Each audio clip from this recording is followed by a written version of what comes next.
Dans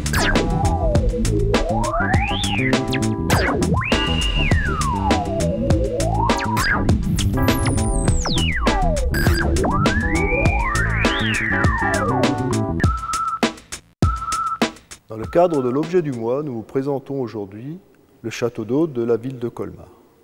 À l'origine de la mise en service de la production d'eau et de la distribution en 1884, le château d'eau n'existait pas.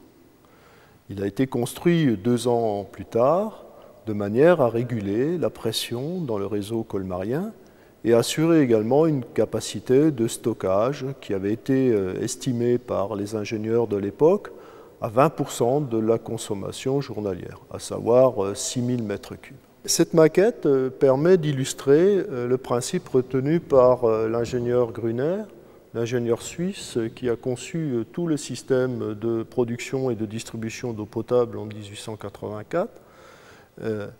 L'eau était puisée dans la nappe phréatique de la plaine d'Alsace, au lieu-dit le Neuland, là où nous nous trouvons actuellement, pour être ensuite acheminée vers un réservoir, et la pression d'eau de distribution était obtenue en plaçant le réservoir à une certaine hauteur. Les calculs de M. Gruner fixaient la hauteur du réservoir à environ 51 mètres du point de distribution.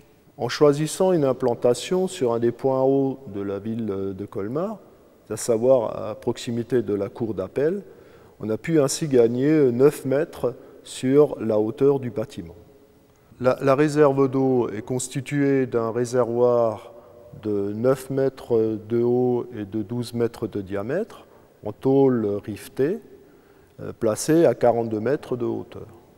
Une canalisation donc, déverse l'eau puisée dans la nappe en partie haute et l'eau est captée sur la partie basse pour être réinjectée dans le réseau. À l'intérieur du château d'eau, on va trouver une première plateforme d'accès en bois et qui permet d'accéder au réservoir. Cette maquette reprend à l'échelle l'ouvrage tel qu'il existe actuellement à la cour d'appel, à quelques détails près, principalement la toiture qui est un peu moins pentue que sur cette. Alors cet ouvrage n'est plus en exploitation depuis environ une trentaine d'années, mais il constitue un symbole fort architectural de la ville de Colmar et de son histoire industrielle.